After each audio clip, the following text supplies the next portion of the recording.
नमस्कार दर्शकों, यूपी के बरेली में बीते एक साल में हुई 9 महिलाओं की हत्या के बाद से दहशत का माहौल था। महिलाएं अपने घरों से बाहर निकलने में डरती थी। पुलिस ने उस हत्यारे की गिरफ्तारी कर ली जिसने सिलसिलेवार हत्या की इन वारदातों को अंजाम दिया था। आरोपी 45 साल से ज्यादा उम्र की महिलाओं को ही अपना निशाना बनाता था। अगर महिलाएं संबंध बनाने से मना करती थी तो वो गला दबा देता था और वारदात के बाद कोई सामान अपने साथ लेकर जाता था। बरेली के एसएसपी अनुराग आर्य ने बताया कि इस साइको किलर को गिरफ्तार करने के लिए ऑपरेशन तलाश चलाया गया, जिसमें 22 टीमों को गठन किया गया और 25 किलोमीटर के एरिया में इस ऑपरेशन को चलाया गया। इसके लिए 600 से ज्यादा नए कैमरे इंस्टॉल किए गए और 1500 पुराने सीसीटीवी कैमरों की मदद ली गई और 1.5 लाख से अधिक मोबाइल का डाटा निकालकर सर्विलेंस पर लगाया गया।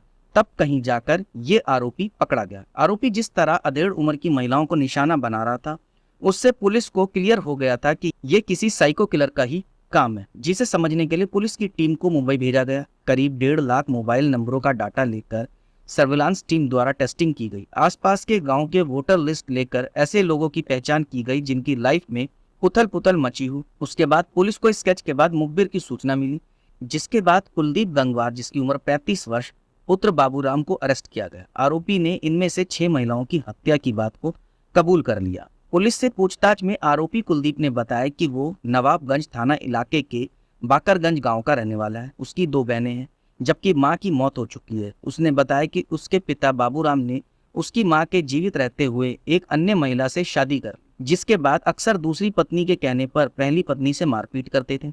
इसकी वजह से उसके मन में सौतेली मां के प्रति एक घृणा सी रहती थी, जिसकी वजह से ही सौतेली मां की उम्र की महिलाओं को वह अपना शिकार बनाता था। आरोपी ने पुलिस को बताया कि उसकी शादी साल 2014 में हुई थी। वह अपनी पत्नी के साथ भी सामान्य व्यवहार नहीं करता, जिस कारण विरोध करने पर पत्नी के साथ भी मारपीट करता। इस हिंसक प्रवृत्ति के कारण परेशान होकर कुछ साल पहले उसकी पत्नी भी छोड़कर चली गई।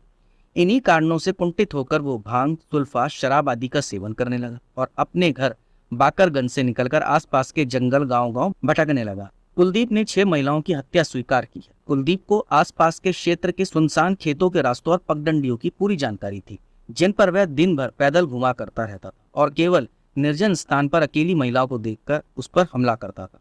हमला करने से पहले इस बात को पूरी तरह वह सुनिश्चित करता था कि किसी ने उसको महिला के पीछे जाते हुए तो नहीं देखा। अगर महिला का पीछा करते समय रास्ते में कोई भी बच्चा, पुरुष या अन्य महिला उसको मिल जाती थी, तब वह उस दिन वारदात को अंजाम नहीं देता। सभी घटनाएं गन्ने के खेत में कत्ल किए जाने का कारण उसने पूछताछ में बताया कि गन्ने के खेत में आड़ होती है, इसलिए वह गन्ने के खेत में ही महिलाओं की हत्या करता था। आरोपी ने यह भी बताया कि गन्ने के खेत में 10-5 मीटर अंदर चले जाने के बाद अगर आसपास से कोई गुजर भी जाए तो अंदर पड़े हुए व्यक्ति का पता नहीं लगेगा। उसने कपड़े से गले में गांठ बांधने के बारे में पूछने पर बताया कि वो सुनिश्चित करना चाहता था कि महिला मर गई है, इसलिए महिला को मारकर वहां से जाते समय उसके गले में पहनी गई साड़ी या दुपट्टा से कसकर गांठ लगा देता था, ताकि यदि किसी महिला में थोड़ी चेतना रह भी गई हो तो वह बाद में जीवित ना रहे। पुलिस ने बताया कि आरोपी कुलदीप कभी भी मोबाइल फोन का इस्तेमाल नहीं करता और ना ही आने जाने के लिए किसी वाहन या साधन का प्रयोग करता। वह पैदल ही घूमता था और हत्या के बाद निशानी के तौर पर अपनी शिकार का सामान ले जाता था। आरोपी ने जिन महिलाओं की हत्या की उसका कोई न कोई सामान निशानी के तौर पर लेकर जाता था। उसने जब पहली महिला अनीता देवी की हत्या की तो उसका वोटर आईडी कार्ड ले गया, लाल रंग की लिपस्टिक, लाल बिंदी, घटना के समय पहने हुए ब्लाउज का टुकड़ा अपने साथ लेकर गया। इसी तरह आनंदपुर गांव की महिला प्रेमवती की हत्या के बाद हसिया लेकर गया था।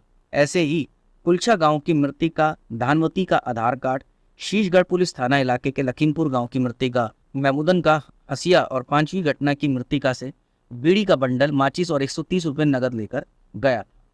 दरअसल बीते साल जुलाई से लेकर अब तक शीशगढ़ और शाही थाना इलाके में 6 महिलाओं की हत्याओं के केस दर्ज थे। इनका खुलासा करने के लिए पुलिस की कई टीमें लगाई गई। इस मामले में पुलिस ने कई लोगों को गिरफ्तार किया।